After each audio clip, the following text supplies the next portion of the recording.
Welcome, everyone, back to Fans of Fandom, the Dark Ages of DC. I am Dr. Eric Wesselmann, psychologist, professor, and full-time nerd. Welcome back to my co-host, Mr. Victor Dandridge Jr. Well, hello. Victor Dandridge, the hardest working man in comics here, phenomenological narratologist, self-publishing writer, Advantage In-House Productions, and I am super excited to be back here. I apologize, I'm a little hoarse. My son, in his senior year, has made it to the through the regional finals and is heading into the Final Four with his football team. So Friday night's game still lingers in my throat, but worth it. Wonderful. Well, make sure and tell them congratulations for us. Absolutely. So, on this show, Victor and I do a deep dive discussion about iconic comic arcs from our early years of comic reading back in the 1990s. When we last met, we finished our epic coverage of the death of Superman, but that was only the beginning of the story. The best is yet to come. So we now move to the funeral for a friend / World Without a Superman part of the storyline. Joining us for this story is none other than our friend, colleague, and fellow nerd, Ms. Brittani Oliver Sillas Navarro. Brittani, please tell us a little about yourself. For sure. I am one of the community, I guess, for all of our people, like the grief girl. I am a grief researcher.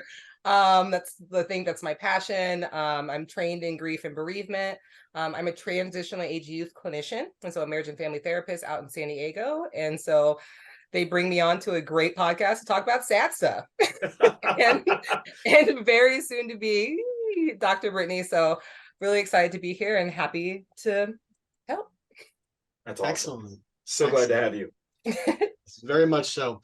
And, yes, bringing on to talk about sad stuff, but as we will talk about throughout our discussion here, right? It's a very real part of all of our lives. If we haven't been touched by grief at the point where we're watching this, right, we will be. That's one of the things that will absolutely unite us all. And you're really good at it too. So let's be very specific. It's not just because it's grief. You're great at talking about it. Yeah. Thank you. You're very welcome.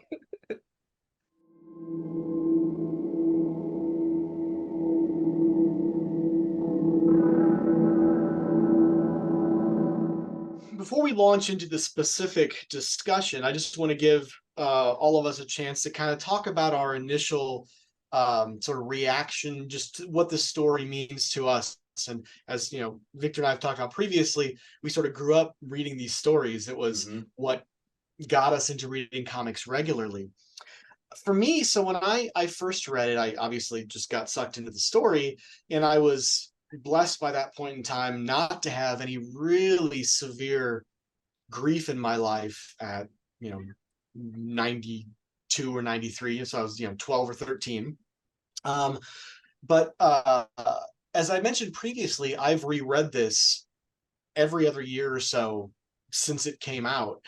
And in junior high, when this came out initially, I had a really good friend who also shared this comics generally, but also this series with me. As a matter of fact, when I first ordered comics in the mail, right, through American Entertainment, my friend Jeff was his name.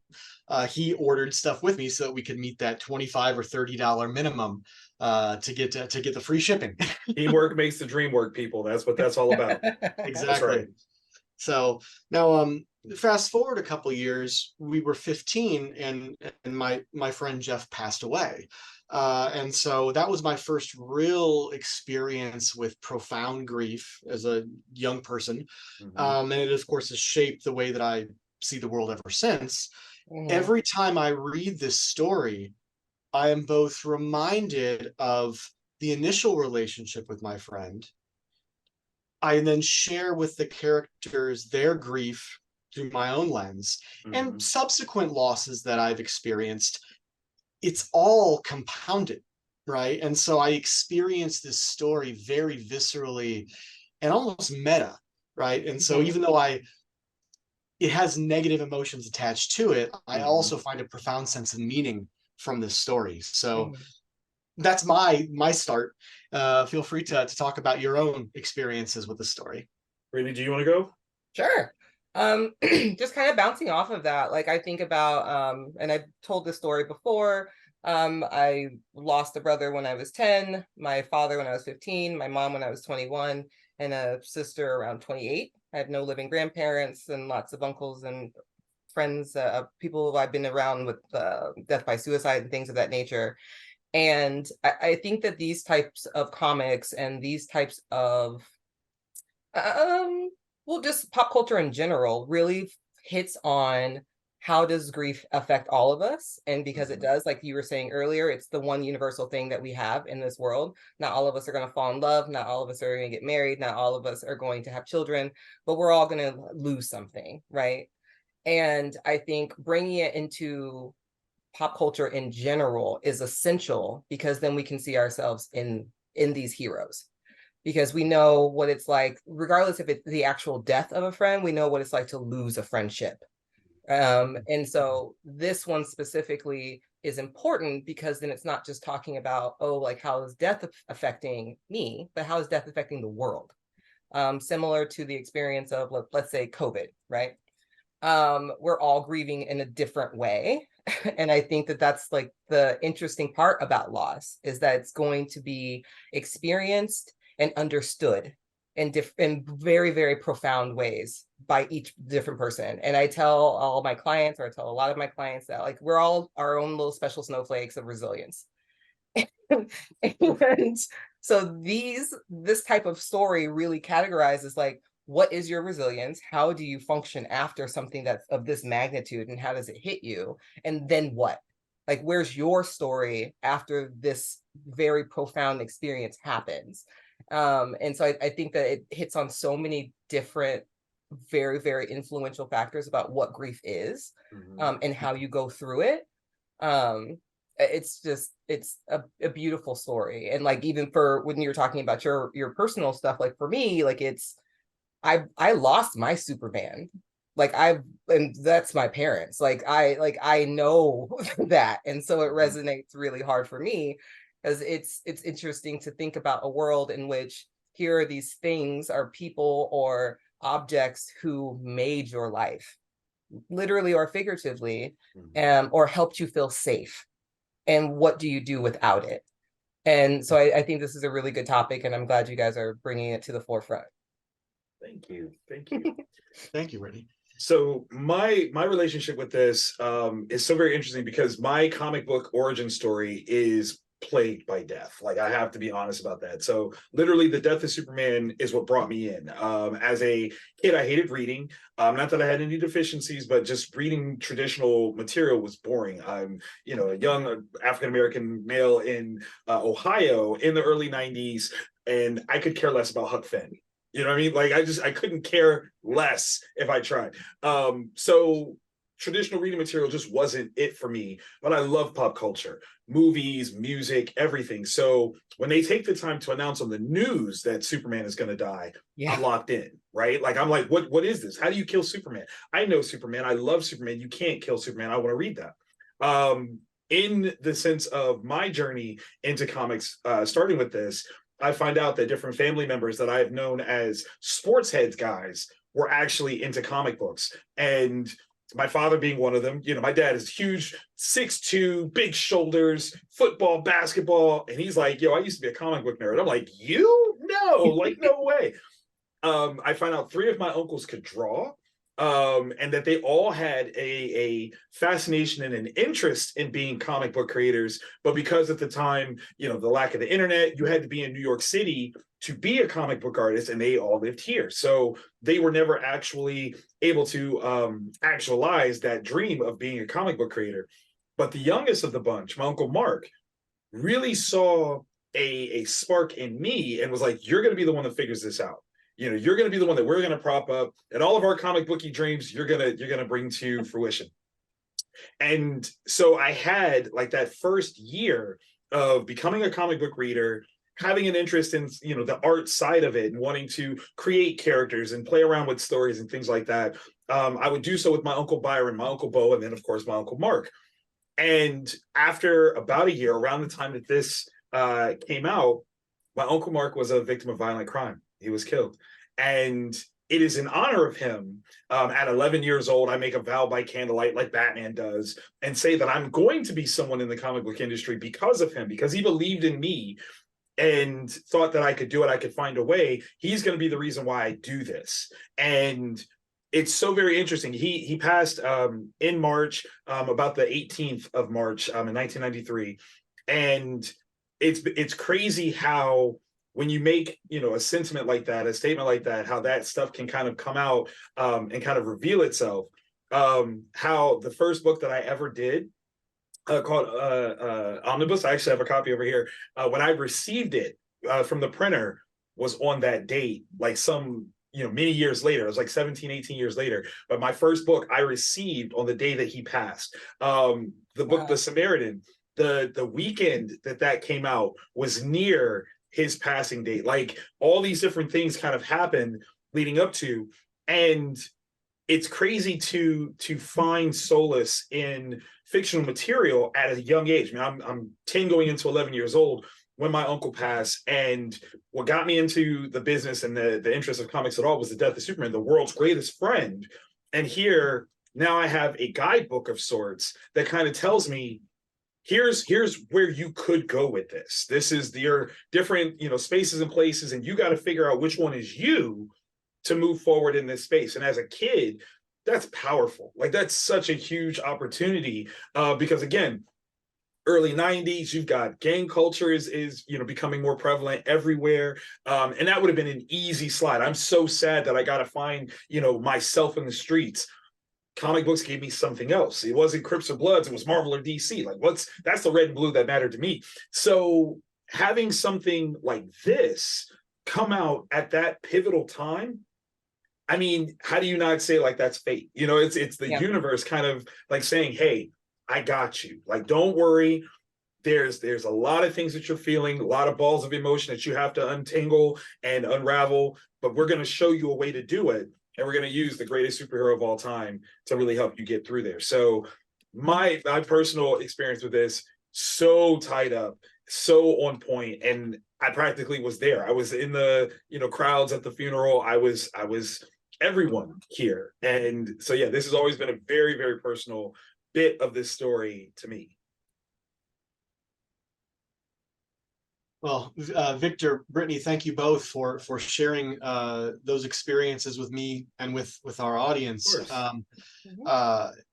It's, you know, these things are, and Brittany, I think you've already kind of touched on this too, and probably lived this as a grief researcher, but we don't, in this culture broadly, we don't really do a good job of providing people the necessary space to be able to sort of sit with this experience and all of its complexity.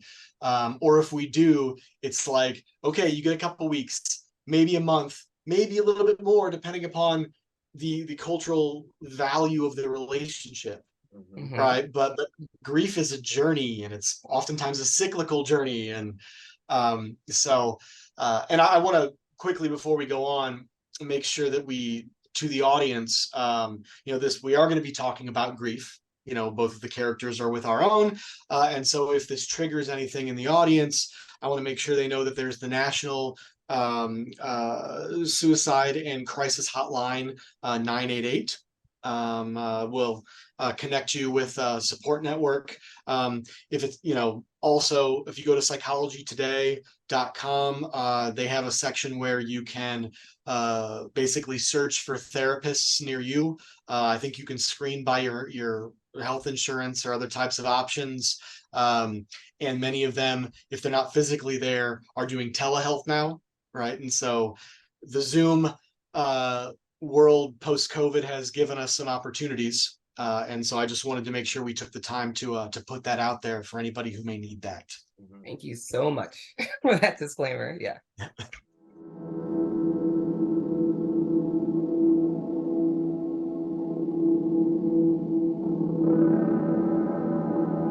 So one of the things that I noticed in the threads of all of our stories is our sort of personal connections with these characters, right? So like Brittany, you talked about what it felt like to lose your superheroes, right? Your parents. And Victor, you talked about looking at each of the paths the different characters in the story take to negotiate their own journeys. And you were like, okay, well, which is this going to be, me? Or am I going to be all or some, right? Because there's never just one path. We could talk about stories generally, the power of stories. As the psychology of narratives researchers will talk about what are the factors that transport us in to a particular story, right? What makes something a page turner? What makes something an easily bingeable series where we can forget that we've been watching for 3 or 4 hours until the service pops up something that says, hey, are you still watching? You didn't fall asleep? And identification, right? That seems to be one of those key factors that brings us in. And there are various ways that we can identify. We can share identity categories with the characters, personal experiences, or even if they're not that specific, right? There may be some emotional resonance in what that person's going through that makes us go, ah, this feels like what I deal with, right? And then that's just an amazing power of storytelling. I wanted to take a step back for the folks at home, because we, in the last, the Death of Superman story, we spent a lot of time talking about the marketing, right? And how before the story, during, and then even right after, one of the things that the creators really wanted to drive home was the power of story. Right? A lot of people pushed back and said at the beginning when they heard it announced, like, oh, this is just a publicity gimmick to, boost sales. Well, yes, we want to sell books. And this isn't going to be one of those throwaway stories where fooled you, it was a tangent universe, or it was a dream. Right. Or we're going to have some Deus Ex Machina the next issue, bring it back. So like what I have here on the screen on the left is from Wizard 18. So that was the second Wizard issue that came out after the death. And they had a little story here, just kind of talking how, as you see in the quotes there, the best-selling non-premiere comic of all time. So, before then it was X-Men 1, right? And it's 5 different covers seem to boost the sales of that. Superman was not a huge selling book. It was still healthy. It was supporting 4 issues a month, but they wanted it to do better. And this seemed to help do that. I mean, if you notice right there, the Death of Superman, we got the S there as the dollar sign. But when you look at this, they also talk about how they mentioned the funeral as the subsequent storyline, which again, the creators the entire time were like, it's not just about the death, right? What happens after? And it talks there about they're already starting to reprint issues as they sell out. Victor, is there anything that you, as the comic creator, want to refresh our audience's memory about? Absolutely. So one of the things that's really difficult when you're talking about comic book sales, and they kind of allude to this in this graphic here, is that issue 1s always boost numbers. Like there's this inherent collectability idea that it will be worth some more money, at a later date, or it's a first appearance of something, and so that makes it very valuable to get. So if you ever want to see, numbers jump, release a new number 1. Marvel has done it, DC has done it, Image has done it. It's been kind of a known quantity. And what's always interesting is that the sophomore follow-up, the second issue, has such a steep drop that it almost becomes like laughable that you've started a new number 1, because it's almost inherent that the number 2, the follow-up, is going to be much, much less. And we see this on all forms of pop culture. When you're looking at a movie, the premiere weekend of the movie, the number 1 weekend of the movie is going to usually be so significantly higher that is how they mark whether or not a movie is a success or not the overall run of it in the theaters, but how much money it made in the premiere weekend, because the subsequent follows will all have significant drops. Right now, there's a big conversation about the Marvels and how it has had such a significant drop, a 78% drop from its initial opening weekend bring-in, which is the worst drop-off in the MCU history since Incredible Hulk. So it's kind of a known sort of quantity, that follow-up piece is always going to be something of a lesser. So that makes Funeral for a Friend such a very interesting concept, because as you look at the greater whole of the Death of Superman as the first issue, if you will, of this 3-part piece, Funeral for a Friend always was kind of figured to be doomed to drop tremendously from what the sales of Death of Superman were. And I think the sales figures prove that that's true. However, one of the things that they did that made it so significant still is their dedication to this idea that Superman is in fact dead. And it was something that, out of, we'll call it morbid curiosity, when is it going to change? People kept reading it, even though it wasn't necessarily to the same numbers of Death of Superman, but people kept with this to go, how far is this really going to go? Like, is he really dead? Because again, the idea of it being a marketing ploy, we weren't, we as young readers, we had no idea. But, those that are a little bit more mature and a little bit more knowledgeable about marketing tactics and things like that, they were just waiting for the other shoe to drop. And what a huge push in terms of schedule time, hold on, to get people to realize that maybe this isn't a flash in the pan sort of moment. This isn't a quick gimmick. There's a legit story here that Superman is in fact gone. And now we have to deal with what that means. And I think there's a huge piece with this, particularly for me as a newcomer to this. If my entrance into DC Comics as a whole was very limited to what I knew on a pop cultural reference to Superman, maybe I had the '89 Batman movie, that doesn't quite give me a full scope of the DC Comics landscape. That's what Funeral for a Friend does. It kind of gives you a bigger tapestry view of what the greater DC Comics universe is and how Superman fits within that tapestry. Because again, at the time of his death, the Justice League was not made up of the great 7 members. Yes, he was a member of sorts, but it wasn't, Batman. It wasn't Wonder Woman. It wasn't well, technically it was Martian Manhunter, but not Martian Manhunter. It wasn't, we didn't have Flash. We didn't have Hal Jordan, Green Lantern on the team. There's a huge absence of the who's who, if you will, and this kind of gave room for those spots to kind of get filled in. So sales wise, this had a tremendous task ahead of it, and it met it in a way that was both engineered very, very well, but critically unexpected. I'm gonna be nerdy and athletic simultaneously. Let's go. So kind of bouncing off of what you were saying, the whole thing that I was thinking is I'm a coach and I played volleyball in high school and college, and what I think about when I see something like this, that shift of this is the first, and then what we're gonna do for Funeral for a Friend. For volleyball, the idea is defense wins games, offense brings the crowds. And so this defense, Death of Superman, that's the thing that gets everybody. It's salacious and exciting. And then Funeral for a Friend is going to actually keep and retain yes. people who are interested and intrigued about the development of characters. So I really do appreciate, I was yours was much, much, much more eloquent and beautiful. But that's kind of how I see it, of okay, how do we make sure that we have these stories keep longevity? And for the most part, most people in society want to see themselves, want to understand human behavior, want to connect with somebody or something when they're reading. And the way to do that is Funeral for a Friend. Absolutely. Great marketing.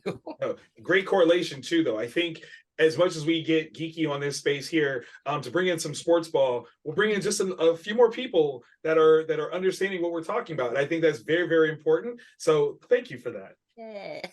Yeah, fandom is fandom, right? Yes. Whatever the object is. So, Brittani, I also want to ask you. So Victor and I both read this in real time as it was coming out, right? And you came to this story after Superman is, spoiler alert, come back. so just sort of broad strokes, as you're reading this story, knowing that he will come back, what are the types of things that you're thinking? Great question. So I was relatively young when this came out, and so the world in which I grew up, he never died. I wasn't aware of it. And a little bit of what we talked about kind of off air is when you introduced like this option or this topic to me a couple weeks ago, I really didn't know about the story. And I think that this is going to be something that happens with a lot of individuals who are growing up now. So you're growing up and you're having to revisit these past storylines that existed, but that's how deep you want to go in the wormhole. A little bit of what we were talking about earlier was, I brought up this topic to some friends and family, and then I'm 22 years younger than my oldest sibling, and their enthusiasm about this was so different than like maybe my nephew's, who's 25. And so it's interesting to see the gap of like how this culture shifts of like, because again, truly, I had no idea that this existed. And that's my own ignorance. But opportunity, not ignorance, opportunity. I love that reframe. Thank you. But to see the story, it's like, oh, like for me, like my favorite character, like under the sun, when we talk about grief and loss, is Wanda. Okay. Favorite. And now I get to go back and have a new experience in this culture, because now I'm like, oh, I get to have a new relationship with DC, because it wasn't a priority for me because I'm so grief focused. It's like, where's all the sad stuff, like I said earlier? But now I'm like, oh, there's actually a bigger story that I can attach myself to, not just psychologically, like if I'm working with clients or something else, but also something that for me personally when I'm reading. So I think that the relationship of finding something new in these stories is exciting. And I really do think that the next generation gets a really wonderful opportunity to kind of explore and relearn and reteach themselves. Because the exposure that we have now, regardless if it's digital or going to cons or picking up comics, like I do think that there's a little bit of an explosion of pop culture psychology. Like it's exciting to do superhero therapy. It's exciting to talk about how these pop culture things affect our daily lives, because they do. And so I think that I appreciate the question of being like, it's like meeting a new character all over again, or it's meeting multiple new characters all over again. So it's been really, it's been intellectually stimulating, it's been emotionally stimulating, and I think expansive of how I have relationships, not just with you lovely people, but how I have relationships in the fandom. Because if I don't know about this, what else do I not know about? Who else's storyline can be is deepened from other stories that I might have not known about, which makes me more curious, which brings more audience. And so I think that these types of conversations that we're having is important for people, regardless if they're as novice as me, or people who are very seniored, who know everything about the story and can read it backwards and forwards. So it's an opportunity to have connection with each other and with ourselves. So yeah, that's my long way of saying it. No, that's wonderful. And I think that there's something very poignant that you kind of hinted on. There's a temporal cognizance that has to happen for when you are exposed to a concept like this. The immediate one that I think of, again, in pop culture, is when you bring in Star Wars, and how you had the initial trilogy establish certain characters, certain relationships, things like that. And then when they did the first prequel trilogy, it creates a different like cognizant sort of tether to the storyline, where you have characters like Anakin and Obi-Wan you already know are going to survive this story. Like, so there's a immediate opportunity to not value what it is that you're seeing here, because you already know the end result. And I think there's so much that not just in terms of pop culture, but just general history, there's a certain amount of time, and I'm really curious as to how long that is, where we as people separate the severity of a story, occurrence, impact, or something like that by having some temporal distance from it. I think that growing up in the 80s, World War II was so far away for us that we didn't have any real significant impact of how dangerous it was. You know, the civil rights movement was closer to us than World War II. So when you say Nazis, we're like, oh, that's a thing from movies. That's not a real thing to us. That's it's a fictional sort of army thing, blah blah blah. Like it wasn't. It lacked a basis in reality. And I think that there's something very interesting to that, that we will see for people that find this story later on, after, you know, Superman's been back for 30 years and, oh, well, this was just a little thing. No, it was huge at the time. And the whole idea is that, you know, those people that experienced it when it first came out might have a different emotional attachment to it, but I think there's still some room there for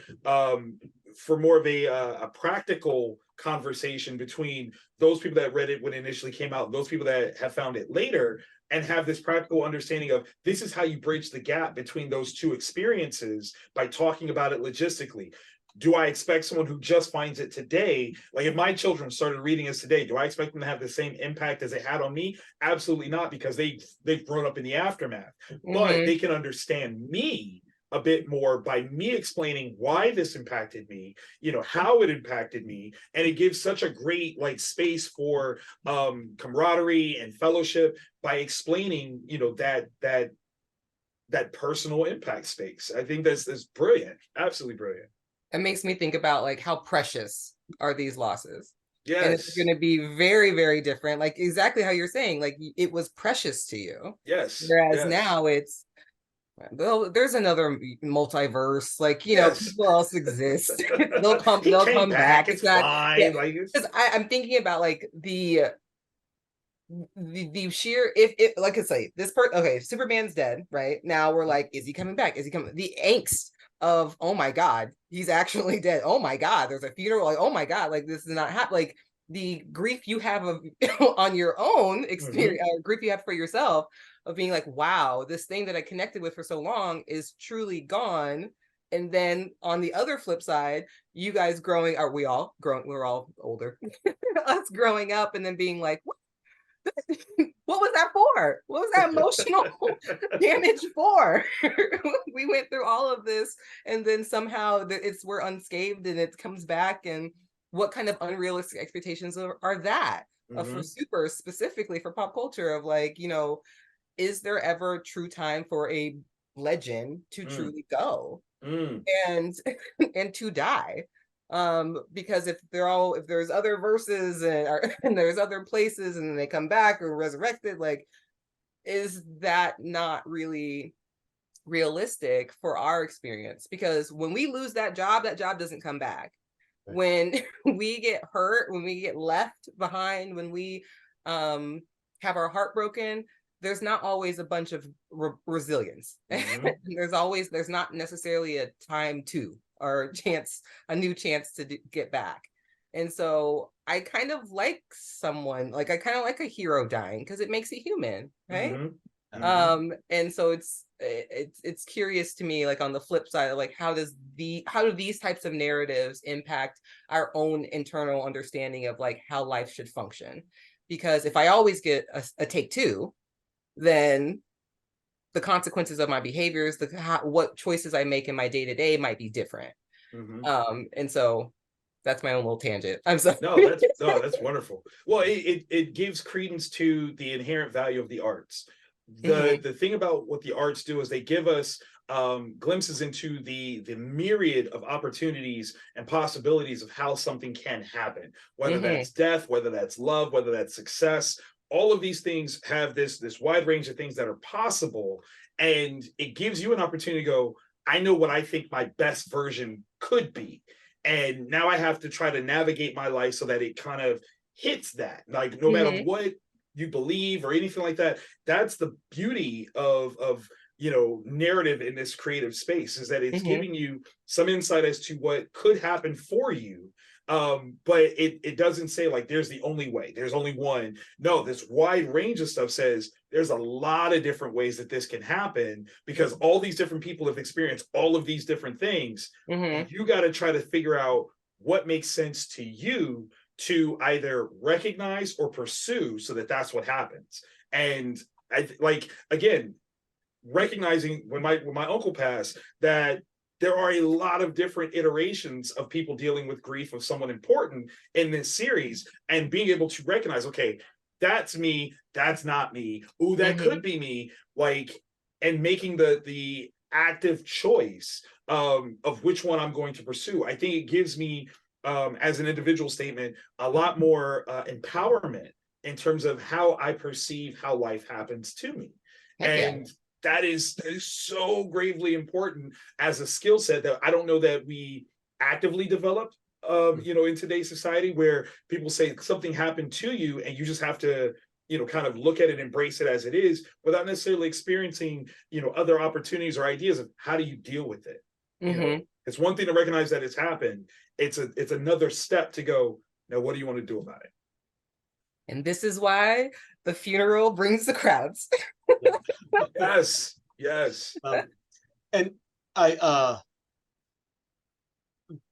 love everything you all are saying. A couple sort of things I want to put a pin in is, of course, there was this question initially about when they announced they were going to kill him. And of course, a lot of more savvy comic fans said, well, this has happened before. They will bring him back. Although there was the question of how long and how he was going to come back. So that was part of it. The other thing they added is, you mentioned the multiverse, which is something that we're all familiar with now. At this stage of DC's universe, the multiverse no longer existed. Right. So it had existed up till this point. Then you had Crisis of Infinite Earths, which collapsed it all to one. So this was during that middle time where we only had one. And they did, some of the creators did talk about at the time and since that when people did say, how dare you take Superman away from us, their response was, well, maybe we did this to show you what you were taking for granted, right? Because he wasn't a top seller. He was a healthy seller, but he had sort of become just kind of in the background, always there, the Rock of Gibraltar that people just expected. And one of the things that will eventually, whenever 1 year, 2 years down the road, whenever we finish this entire epic, this is a story that they haven't let go of, right? As Victor mentioned, 30 years. We just crossed the 30-year anniversary, and they've found ways to continually talk about what this story means and the conflicting reactions. So there are young people in the more recent stories who are like, well, he just came back. Right. And then there were the people who were there were like, but you don't understand. Right. Yes, he came back, but here's the trauma that we had and are still dealing with. That Superman is still dealing with the trauma of, yeah, I died and I came back, but there's no guarantee that's going to happen again. Right. And even though I did come back, we all still have this collective time where I wasn't there. And that does leave scars. So we'll someday get back to that. Well, before we move too far away, I want to point out how even in the sense of the story being relevant within the continuity of DC Comics is huge. There's a poster behind you of the Blackest Night, and it is a Green Lantern story, but a major part of the puzzle was a focus on characters who have died, and Superman being one of the biggest characters who have ever died was brought into this Green Lantern story, just as Green Lantern was brought into his death story, to show like there is this shared universe, relationship, and traumas that happen between all of the characters, and it's real. It is not just localized, much in the same way that a lot of times in our grief and loneliness we feel like I'm the only one that's suffering. The tangential relationships of suffering through death resonate still. I mean, that series came out in 2009. So again, we're talking more than a decade after the death of Superman occurred in story. We have another story that features a prominent relationship to the death of Superman as a concept, as a story beat, as an overall narrative, and feeds directly into it. We also are seeing it still play out with the 30th anniversary. Superman now has a family, he has a son, and the way that they play that is the son just finds out about his dad dying, much playing in the same space as a new reader. And John is like, wait, you died? Why didn't you ever tell me about this? And it's like, well, it was a dark thing. And, we didn't really fully understand how to talk about it. And John had to find out at school. What a emotionally bankrupt space to find out about such an emotionally traumatic thing, especially when he can't tell anybody why he's reacting the way he is. That's his dad that you're talking about. And no one knows that. Like, what levels, what onions of thought and emotion are we dealing with when you have something like this that impacted not just the pop culture landscape, but the actual narrative landscape that it's built in? Brilliant. I'll sort of move us forward a bit, because I'm sure we could continue to talk about this for I'm more sorry, hours. yeah, you just had this one slide up for this whole time. Yeah. One of the things that we did talk about, we unpacked a lot. So interested listeners, if you haven't seen it, go back and watch some of the earlier episodes. Yes, But DC really worked hard to keep up this narrative that he was going to be gone for some period of time at like multiple levels. So what I have now on the screen are examples of subscription ads, right? Back if you didn't have a comic store near you, or it was a pain to go there regularly, you could have the regular titles delivered right to your door for a mere $21 or $15 a month or year. And what I showed previously when we did this is I showed you a couple ads before the Doomsday Story. And there was a transition to notice you've got all these iconic heroes here. The one in the middle came out towards the end of the Death of Superman initial arc. And then the one on the right came out during the funeral, right? Notice who's conspicuously not there. Right. Yeah. Right. No Superman. No S family at all, actually. And I think that's another big piece to kind of, one, showcase that, yes, no, we are living in the space that he is actually gone. It's important to them to not only like give that its own air to breathe, but to also say, here are other heroes for you to follow up with. For so long, Superman has been the de facto representation of DC Comics. And while you're absolutely right, where on a singular basis, his book was never the #1 seller, but collectively, I think he appears in the most sold books at almost any given time. So like, maybe Batman does move more units as an individual title, but the amount of books that Superman appears in actually moves more than everybody on a monthly basis. And that's not necessarily something that people cognitively recognized at the time, but because of it, you're essentially taking your queen off the chessboard and saying, we've got a bunch of other pieces though that you guys need to be on board with, because low-key, I feel like this was a little bit of a threat. If we can take Superman off the board, any of these guys could go too. And you need to jump on, or else that will happen.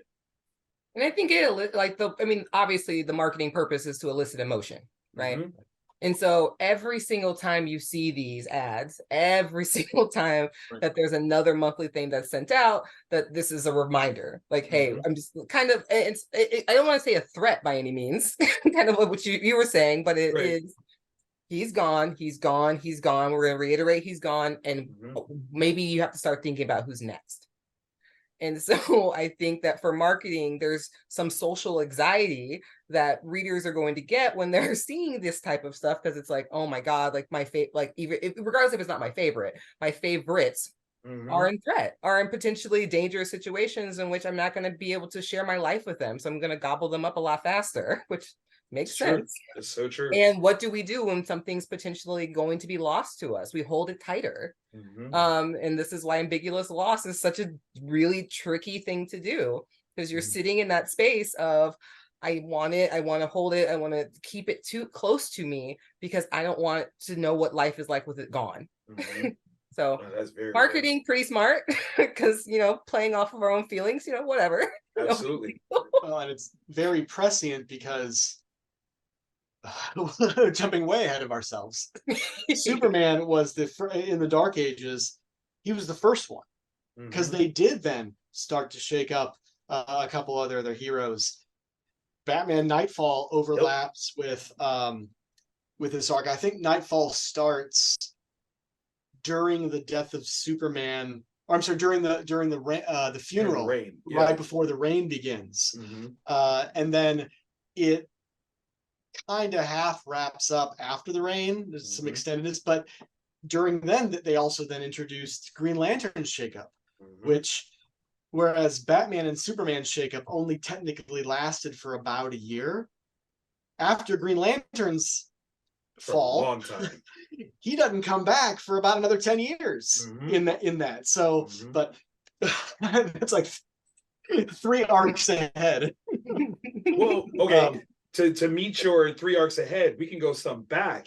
The fact okay, that yes. they're including Tim Drake as Robin here is also another reminder, because this is in the aftermath of Jason Todd being voted to death through the death of a family, or death in a family storyline, where Jason Todd is beaten to death and exploded by the Joker. So and that's such a very important but very subtle piece here, where you've got essentially members of the Justice League as we understand it here. Obviously, Green Arrow being the honorary 8th member, but Robin was never really a part of the Justice League, and showcasing him in this space as a replacement factor, because he did take over the role from a character who had died. Like, this is, and again, this is all in the preview of Jason Todd coming back and becoming Red Hood and all these different things. Jason was one of the longest standing dead characters in comics for a very, very long time. And to have Robin here, another showcase of someone who could very well go. There was no promise, certainly not with a Robin that you could say, because Tim Drake was the 3rd Robin at the time. You had Dick Grayson, who was injured and becomes Nightwing instead of being Robin. You have Jason Todd, who dies, and now you have this 3rd one, which is already showcased like, hey, there's some danger here. These are characters that may in fact not last. Wally West being on here, same thing, because that is Wally, for those people that don't know, not Barry Allen, because Barry Allen at the time was dead. Again, Wally being another character that is taking over a predecessor's role, who had died. These are major threats here, in terms of the overall narrative landscape. These are characters that you don't want to see die, and within the next couple of years, some of them do, and or reach that kind of, oh my God, they're gone and they're never coming back space, that we really didn't know what the landscape into the 90s was going to be for DC Comics. We had no idea. Mm-hmm. Couple of other examples of sort of DC's press to try and sustain the story of what next. We have here, for example, Currents, which I've shown before. This is DC's official trade press that they would send out to comic shops to advertise to both retailers and fans what was coming next. So this was the one that was the latter half of the death, where they're like, okay, in the previous issue, we said, hey, here's the first 4 Doomsday issues or whatever, and this is really shaking Superman up. Now it's like, okay, yeah, no, he's really dead. We have the back cover there in the middle, which is that iconic image, which was the poster that came in the 75 direct market polybagged edition. So they were showing that here. Throughout this Direct Currents issue, of course, they were talking about every week the new Superman issues. They were bolding whether it was Doomsday or Funeral, and telling you, yes, this is a integrative story, so you're going to want to get all of them. If you only buy one, Adventures of Superman, you're going to want to buy all of them. And then we talked about the 30th anniversary. Here is when they did the Death of Superman special, which is not to be confused with the anniversary reissue of the Superman 75. That's a different thing. But when they told that story of John Kent and learning about the initial Doomsday battle, this was one of the variant covers, right? Which is, of course, an homage, but not exactly the same, right? Like, you know, different constellation of characters. I love how, you know, earlier, Victor, you made reference to Martian Manhunter being there, but not, right? He was Bloodwind, That's right? Here we have Bloodwind in the original, the middle image, and then we have Martian Manhunter on the right. We have Martian Manhunter in the middle image as well.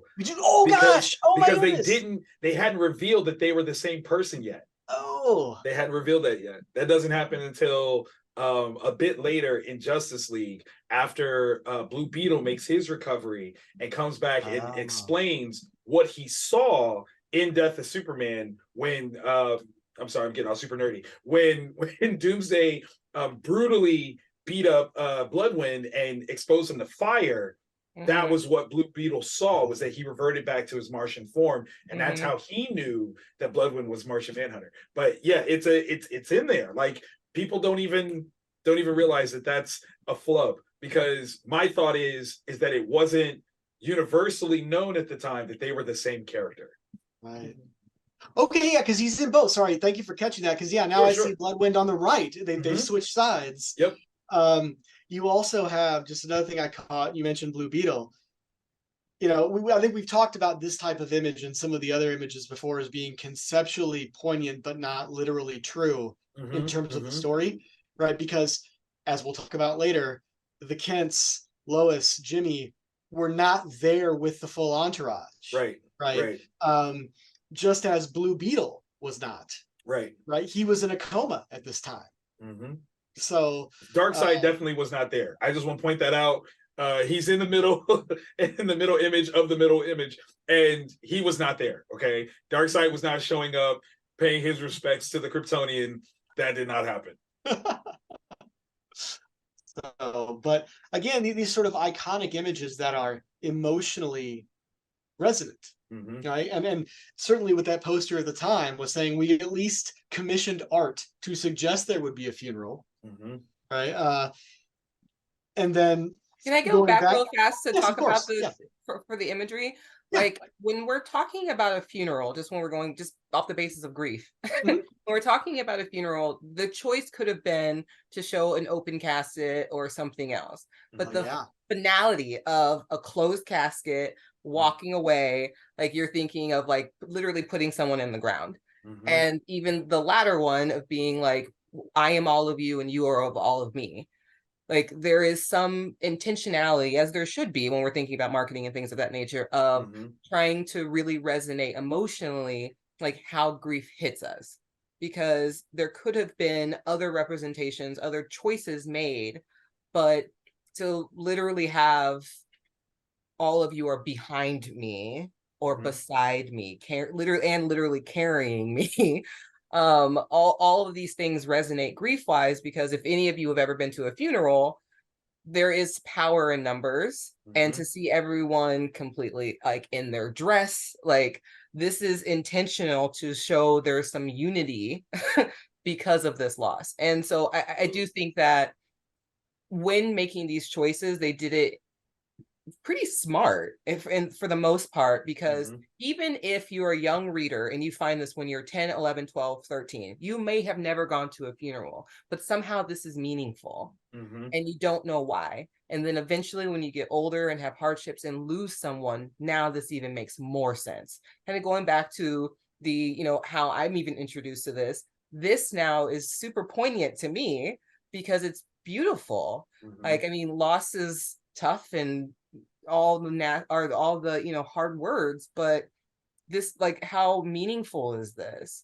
And even if you can't make sense of it when you're 6, you can make sense of it growing up, and it hits so much harder once you're in your 20s, 30s and plus, because it makes a difference now. Even to the point where if you're juxtaposing these two, and it's something very interesting, one could argue that the level of illustration on the 30th anniversary one is of higher detail. We definitely saw that transition happen, that to be more detailed made you more popular as a creator. But there are certain things that the original middle piece actually gets across on an emotional resonant level. Way that, better. The other one does, yeah. Like number one, there's the subtlety that they're walking away from the light, that they're walking into darkness. If you look at where the shadows are, the light is behind them. And so I'm sorry, Brittany, I'm speaking. I love but, it. You know what I'm saying? It. Like you're walking away from joy, from life, and into sadness. Like that is where they are going. You also have almost a resonance of a militaristic setup here. Yes, you know, most funerals have pallbearers, but the idea of this setup being this paraded piece is a little bit more political, and it's a little bit more military. Each of these folks are soldiers in the fight against crime alongside Superman, who has fallen with them. And so there's a lot more that this actually comes across with. Mind you, this is during the first Desert Storm. So military-esque ideas and imagery is huge for us. You know, we're still in that space where the other, you know, the 30th anniversary one is resonant, but it doesn't quite have the same impact as the original does. And whether that was intentionally done or just something that we can see and now, you know, kind of lean into, that's the beauty of art. Again, because this could have been something where the you know, creators just were like, oh, I just wanted to do this, and inadvertently created a narrative piece to it that they didn't even intend. That's the beauty of art, where once you put something out there, what other people find in it is just as true as what you intended to put in it. And you gotta celebrate that. I just need a loop of you talking forever. You're so brilliant, so wonderful. Thank you. I hadn't I had forgotten that this was during the first Desert Storm. Yeah. Right? I mean, that was right there going on. And then Brittany, the point you made about the finality is very poignant, and it's something that I made a note of that we'll get to later on again. So I'm going to put a point in that. But yeah, that's very cool. Just a couple other examples of what I thought were the most contextualizing trade things. You have, for example, and we unpacked this in the press kit. You know, on the one side of this poster that I'm showing was all the list of the Doomsday issues, right? And then on the other side was this for funeral.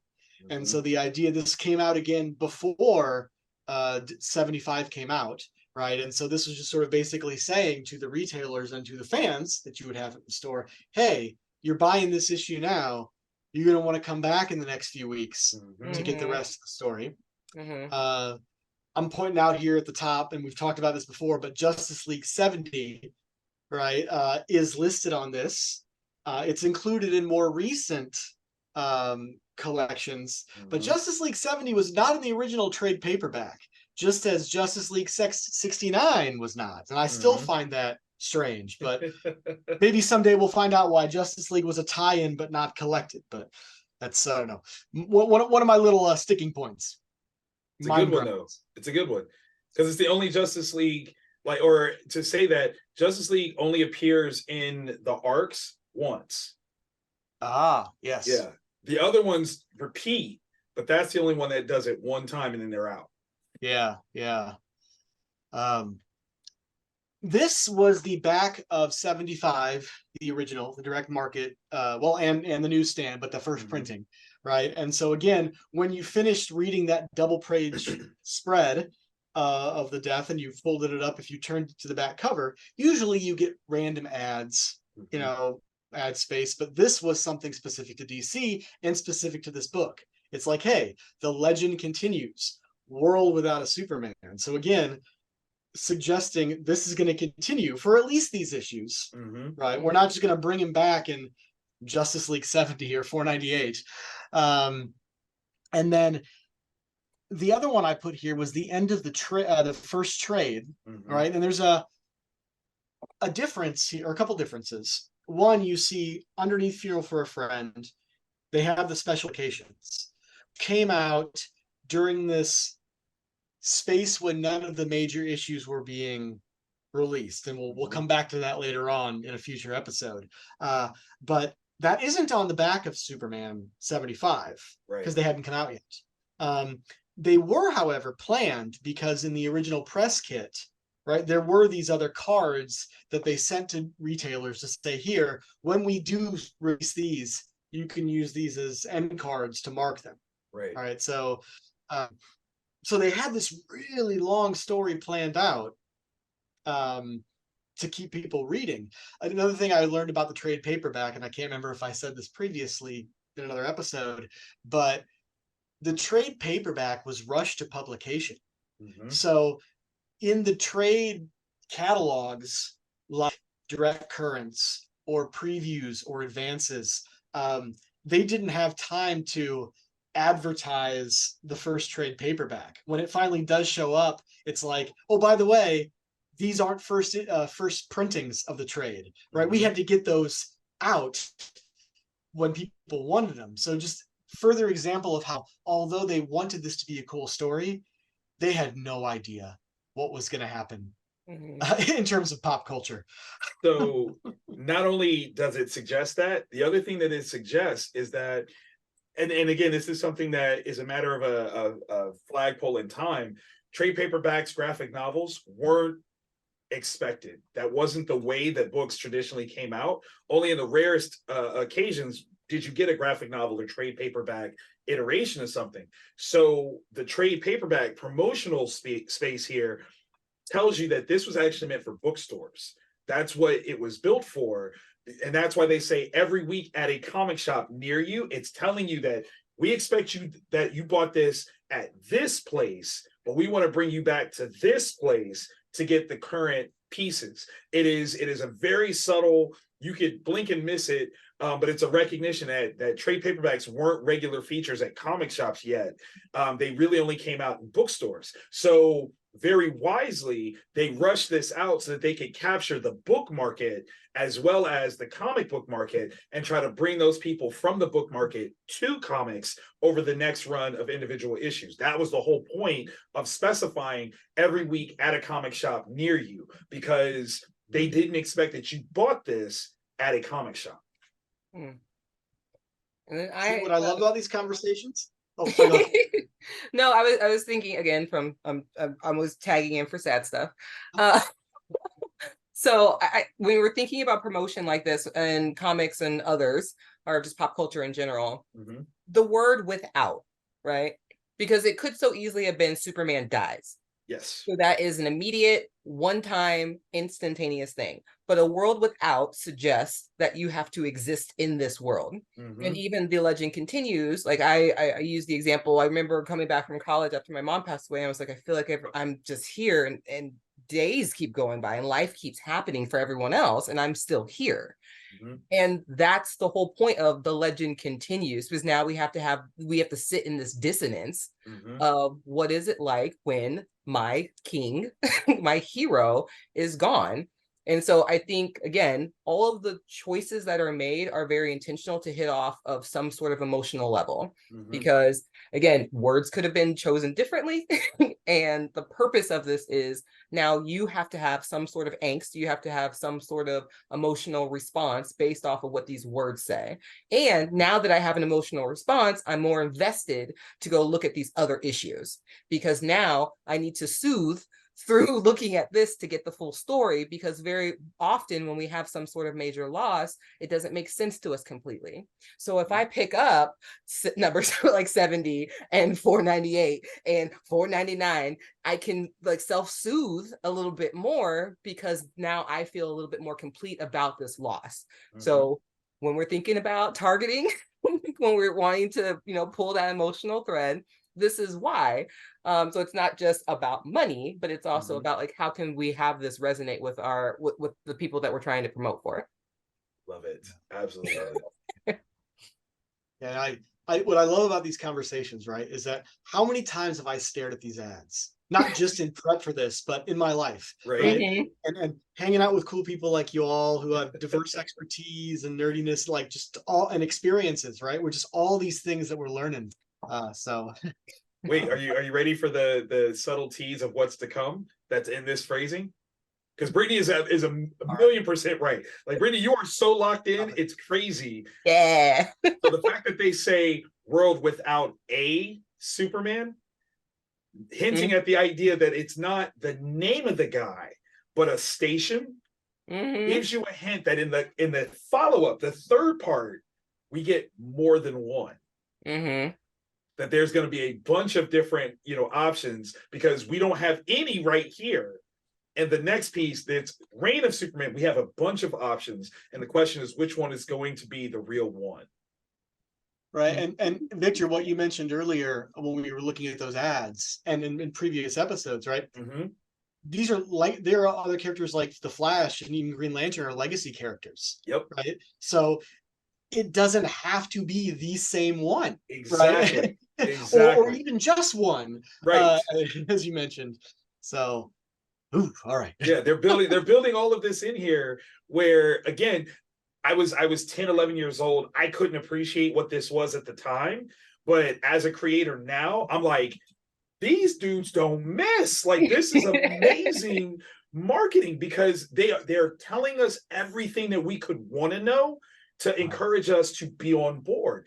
And it almost pains me that anyone that could come in today would have a cynical view of what this is and not realize, like, no, this was brilliant at the time. Like, you're speaking from a beyond 2020 hindsight vision. It's like 400 hindsight vision for what you're looking at to say, like, oh, well, we knew he was always coming back. No, we didn't. And quite honestly, I think there was a chance that neither did they. They were really plotting out a lot, but there's an opportunity that where things ended up overall was not set in stone until they hit certain benchmarks to look and go, is this absolutely where we're going? Is this absolutely what we're going to do? A couple last things before we actually start to talk about the story itself. Because as Victor certainly knows, not only am I a huge nerd, but I can't stop. I won't stop. I don't even know how Nor to should stop. we. We've got here some additional merch that I've either purchased or at least learned about since our last set of recordings. One thing that I found here, right, is this holographic sticker that's sort of semi-translucent that could go in a window of a comic store or a car or whatever. And it said on eBay that this was vintage. I don't know that for sure. It could have been produced afterwards with that art. But one of the things that makes me think it was at the time is notice that those years, right? It's got the 34 to the 92. That makes me question it, actually. Oh, really? Yes, because Superman didn't come out in 34. He came out in 38. That's true, because if you see my shirt here. That's right. There we go. There it is. There it is. 1930. Yes. Not to actually, but but they did, let me be fair about this. They did shop the idea of Superman for a while before he got picked up. And the idea of what Superman was that Siegel and Schuster shopped is a bit different than what he ultimately was published as. Like, in their first iteration, Superman was a bad guy. So right. There's a lot of fun things. So maybe that's part of it, but that part I'm like 34. Yeah. Well, riddle me this, Cape Crusader. Yes. So I see your point about the year, and I get by that, but they are using licensed artwork here. There's even the copyrighted Superman. So presumably, unless someone just did this on their own, they had to get permission to do this, right? So here's the funny thing, right? And it oh my God, it just comes right back to it. There is a moment in this story where someone is using an opportunity of Superman's death to sell merchandise that they were not actually approved to do. And in fact, a character inside here thinks it's in very poor taste that they do it until they explain their circumstance. This could have very well been the exact same thing. This was someone who had an opportunity, took it, you know. I'd have to go back and look, because obviously this is some imagery directly from the books. But does that mean that it was absolutely created by DC? I don't know. And I think that's the biggest telltale piece, is while the Superman symbol does have the registered trademark on there, it doesn't say DC. Right. DC would have branded DC themselves on there.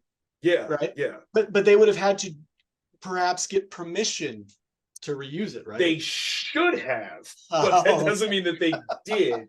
Because that's the other thing, is I think at this point, this is where comics are becoming much more of an IP based kind of thing, where even the artwork of comics is starting to be something that you have to protect.